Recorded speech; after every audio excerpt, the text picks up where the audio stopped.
नेपाल का तराई क्षेत्र अपार संभावनाओं वाली भूमि है। यह भारत से जुड़ा विशाल उपजाऊ मैदान है।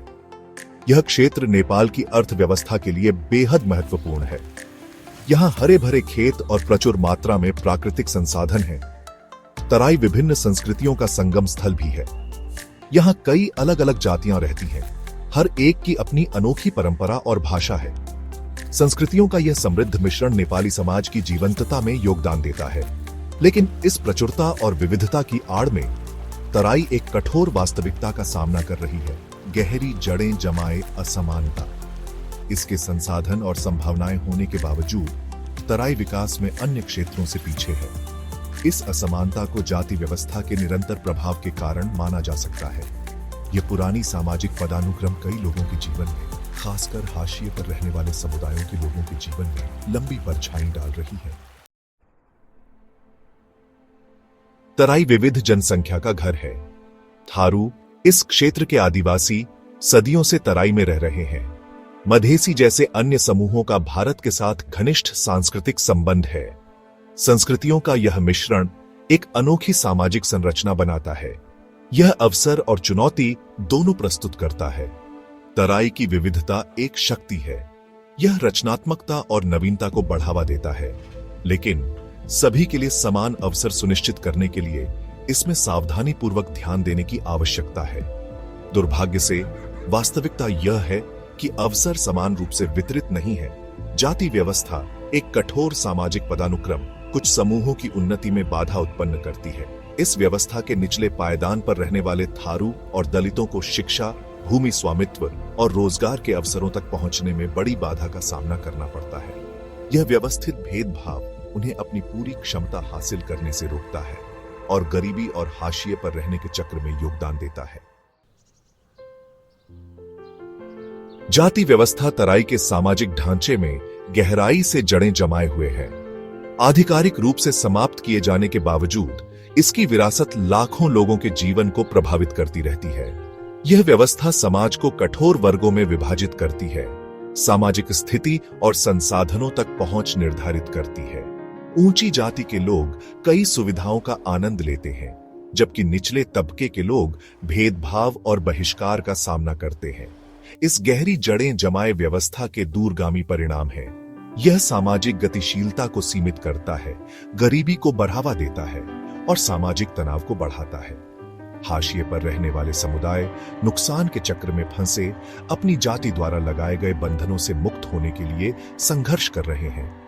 असमानता की यह प्रणाली न केवल व्यक्तियों को नुकसान पहुंचाती है, बल्कि तराई क्षेत्र के समग्र विकास में भी बाधा डालती है। शिक्षा प्रगति की नींव है। यह व्यक्तियों को ज्ञान, कौशल और अवसर प्रदान करती है, लेकिन तराई में कई लोगों के लिए, खासकर हाशिए पर रहने वाले समुदायों के लिए, गुणवत्तापूर्ण शिक्षा तक पहुंच एक दूर का सपना ही है। जाति आधारित भेदभाव शिक्षा प्रणाली के हर स्तर पर बाधा उत्पन्न करता है। हाशिए पर रहने वाले समुदायों के बच्चे अक्सर अपर्याप्त बुनियादी ढांचे और योग्य शिक्षकों की कमी वाले खराब स्कूलों में पारा चाहते हैं। उन्हें शिक्षकों और साथियों से पूर्वाग्रह और भेदभाव का सामना करना पड़ सकता है। यह एक प्रतिकूल शिक्षण वातावरण बनाता है, जिससे कई लोग शिक्षा हासिल करने से हतोत्साहित होते हैं। शिक्षा की कमी गरीबी के चक्र को जारी रखती है और आगे बढ़ने के अवसरों को सीमित करती है। जमीन एक बहुमूल्य संपत्ति है, खासकर नेपाल जैसे कृषि प्रधान समाज में। यह आजीविका, सुरक्षा और आय का स्रोत प्रदान करती है, लेकिन तराई में जमीन का स्वामित्व बहुत असमान है। पारंपरिक रूप से जमीन कुछ खास परिवारों के हाथों में केंद्रित रही है, अक्सर ऊंची जाति की। यह हाशिए पर रहने वाले समुदायों जैसे थारू, जो पारंपरिक रूप से कृषि पर निर्भर है, को जोखिम में और आर्थिक रूप से विपन्न बनाता है। जमीन के स्वामित्व की कमी के गंभीर परिणाम है। यह कई लोगों को कर्ज और निर्भरता के चक्र में धकेल देता है। जमीन तक पहुंच के बिना वे अपने परिवार का पालन पोषण करने और अपने जीवन स्तर में सुधार करने के लिए संघर्ष करते हैं। जमीन के स्वामित्व में यह असमानता तराई में व्याप्त आर्थिक असमानता और सामाजिक अशांति का एक प्रमुख कारक है। तराई की विविध जनसंख्या समृद्धि का स्रोत होने के बावजूद चुनौतियां पेश करती है। विभिन्न जातीय और जाति समूहों के बीच एकता की कमी सामूहिक कार्रवाई में बाधा डालती है और विकास के प्रयासों को बाधित करती है। ऐतिहासिक शिकायतें, राजनीतिक हेरफेर और आर्थिक असमानता ने तराई समुदायों के भीतर विभाजन पैदा कर दिया है। एकता की यह कमी हाशिए पर रहने वाले समुदायों की सौदेबाजी की शक्ति को कमजोर करती है। यह उन्हें अपने अधिकारों और जरूरतों की प्रभावी ढंग से वकालत करने से रोकता है। यह एक ऐसा माहौल भी बनाता है जहां राजनेता अपने फायदे के लिए इन विभाजनों का फायदा उठा सकते हैं, जिससे प्रगति में देरी होती है और असमानता का चक्र जारी रहता है।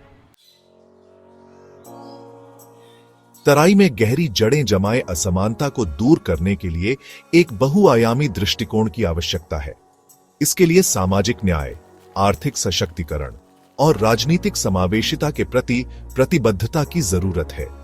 हाशिए पर रहने वाले समुदायों को फलने फूलने से रोकने वाली व्यवस्थागत बाधाओं को दूर करना महत्वपूर्ण है। सभी के लिए शिक्षा जाति या नस्ल के भेदभाव के बिना सभी के लिए गुणवत्तापूर्ण शिक्षा में निवेश करना सर्वोपरि है। तराई में समृद्धि और समावेशिता का प्रकाश बनने की क्षमता है। हम इस क्षेत्र की असली क्षमता को उजागर कर सकते हैं।